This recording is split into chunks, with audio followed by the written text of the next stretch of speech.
Please put your phone on silent mode.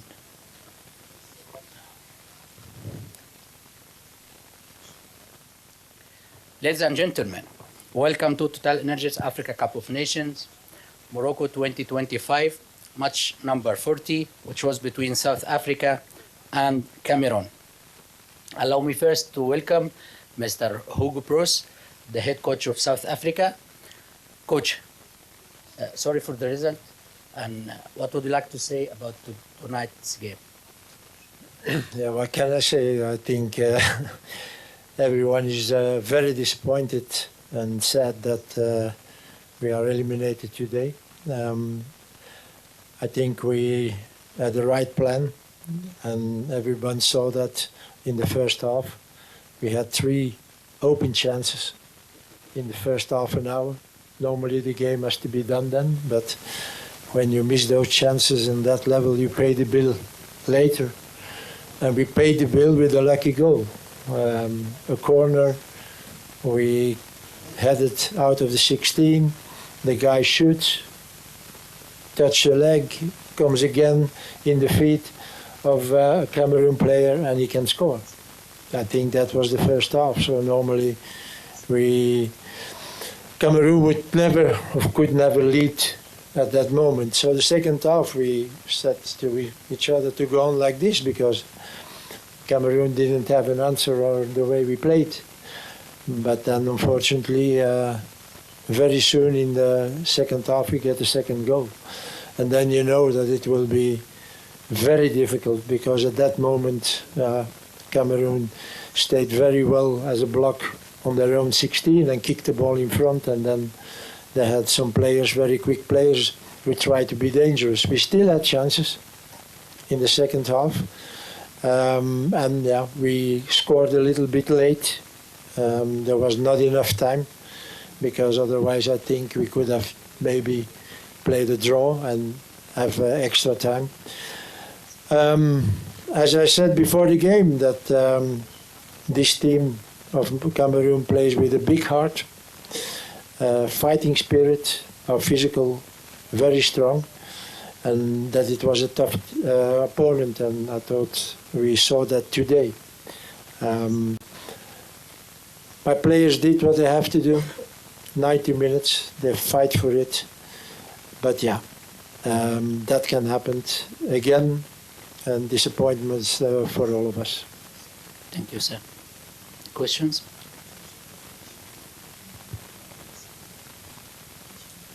Thank you.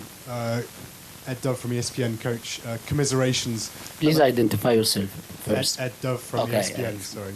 That's sorry, clear sir. for everyone. Yeah. Coach, commiserations. The last Nations Cup, South Africa reached the semi-final, this time out in the last 16. You've conceded 6 goals in 4 games. At the last Nations Cup, I think it was 3 across the whole tournament. The finishing, as you've alluded to, was frustrating. Are this Bafana team going backwards under your watch, do you think? No, we don't go backwards.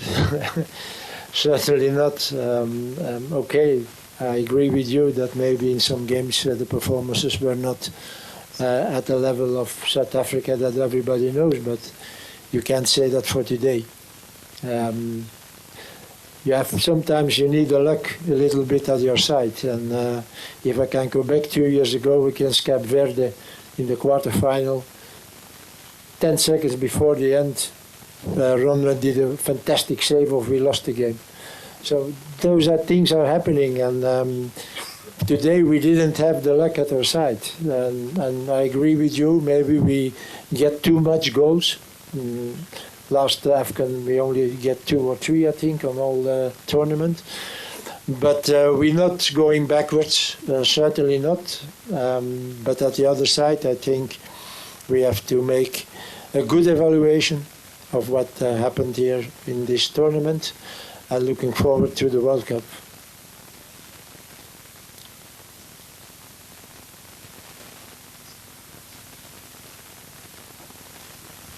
Hi, Coach. Maher Mazahi. I'm a freelance journalist. Throughout this tournament, some of the comments that you have made, and even prior to the tournament, have been deemed as controversial, particularly here in the host nation. Did that ever, do you think, get into your head or your players' head, especially as we saw tonight that the local fans were quite clearly on the Cameroonian side? No, not at all. And again, I said what I said. Thank you. Good evening, Coach. Matlatse from Times Live. Coach, I know it's still a little bit early. The emotions are still running high and that kind of stuff. But were there some players that you saw in this tournament where you sort of know that they would definitely not be part of the future or going forward? I think it's not the right place and the right moment now to have comment on that. It has been too emotional.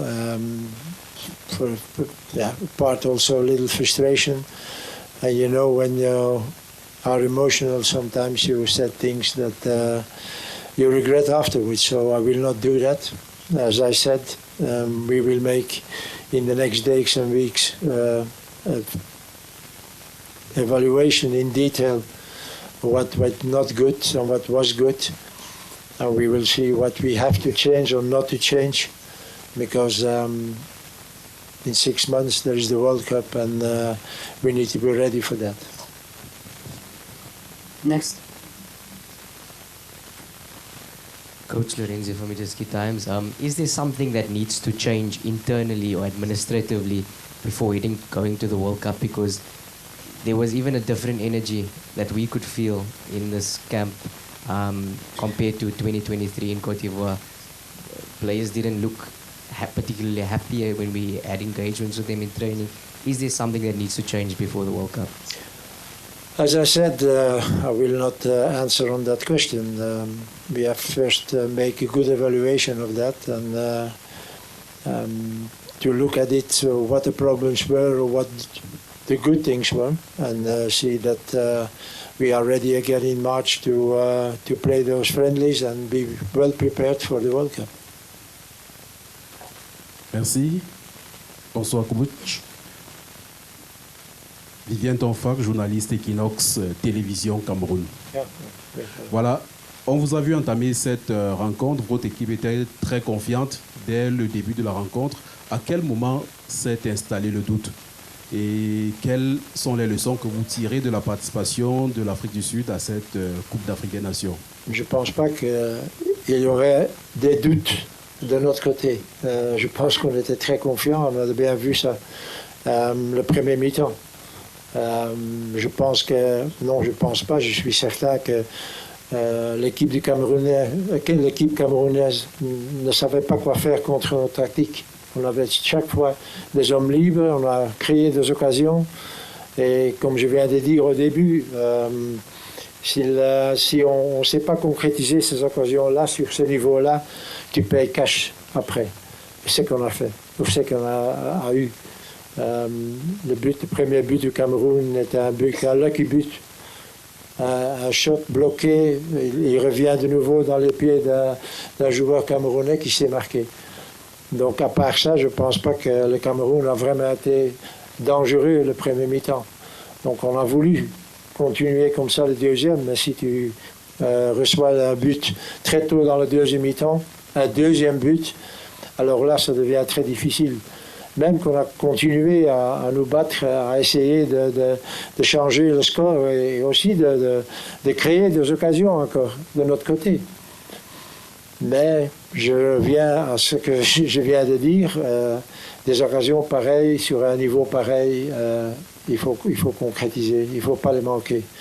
Et c'est peut-être ça un petit peu qui a été contre nous aujourd'hui, sans dire que, comme j'ai dit avant le match, c'est une équipe camerounaise qui est pleine de force physique. Une équipe qui joue chacun pour son coéquipier. Donc c'est un collectif qui est très bonne. Et s'ils continuent comme ça, ils peuvent peut-être devenir la surprise de cette CAN. Si.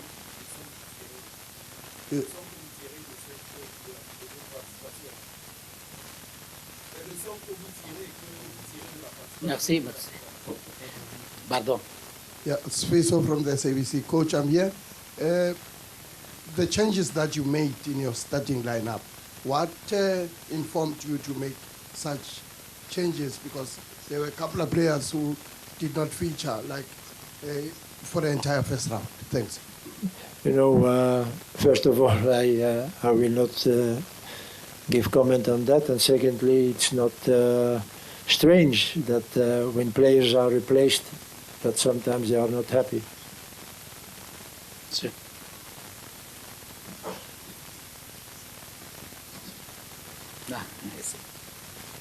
Hello, Coach. My name is Steve from Kenya.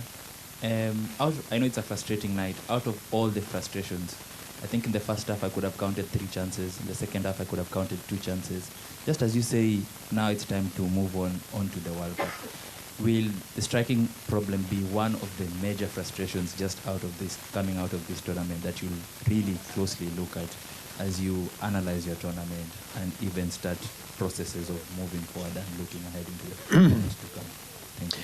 As I said already a few minutes ago, I think in the next days, weeks, it's time now to evaluate this AFCON, what we did also 2 years ago, and see what was good and what was not good, and the good things, the bad things, sorry, try to make it better.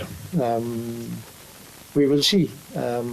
I can make declarations now, but you know, when you lose the game like this and you're eliminated of AFCON, you are frustrated, you're sad, you're disappointed, and sometimes you say things that you regret afterward.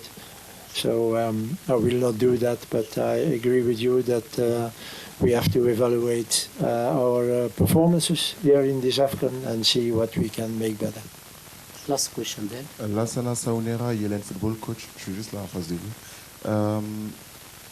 Ayant entendu votre analyse du match, on a l'impression que selon vous, vous sembliez être au-dessus de cette équipe camerounaise. Est-ce que c'est bien ce que vous dites? Est-ce que vous pensez que vous étiez supérieur au Cameroun dans ce match? Je pense surtout le premier mi-temps.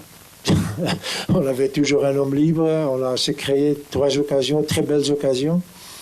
Je me souviens du Cameroun, et la seule chose qu'ils ont fait le premier mi-temps, c'est tous derrière le ballon et alors essayer de jouer en transition. Le deuxième mi-temps, comme je viens de dire, on voulait faire la même chose, mais parce qu'ils ont marqué le deuxième but, un très beau but, il faut le dire, ça nous a pas facilité les choses. Donc si tu as mené 2-0 et il reste encore 35 minutes ou quoi, c'est pas évident. Mais même à ce moment-là, on a continué et de plus en plus le Cameroun a joué dans son 16 mètres, le deuxième mi-temps. Et on s'est créé aussi des occasions. Il faut, dans un mêlée de joueurs comme ça, il faut parfois aussi un peu la chance de votre côté, comme le premier but du Cameroun. Ça n'a pas été le cas de nous, mais encore une fois, et je l'ai dit tantôt aussi, je ne veux rien dire sur cette équipe du Camerounais. Ils se sont battus, ils ont parfois joué du beau football, très vivace, très vite, et très difficile aussi pour l'adversaire, donc pour nous. Donc c'est une belle équipe et ils peuvent peut-être la surprise ou devenir la surprise de cette CAN. Merci. By the end of this press conference, allow me to thank Mr. Hugo Broos, the head coach of South Africa. Thank you, sir. Thank you.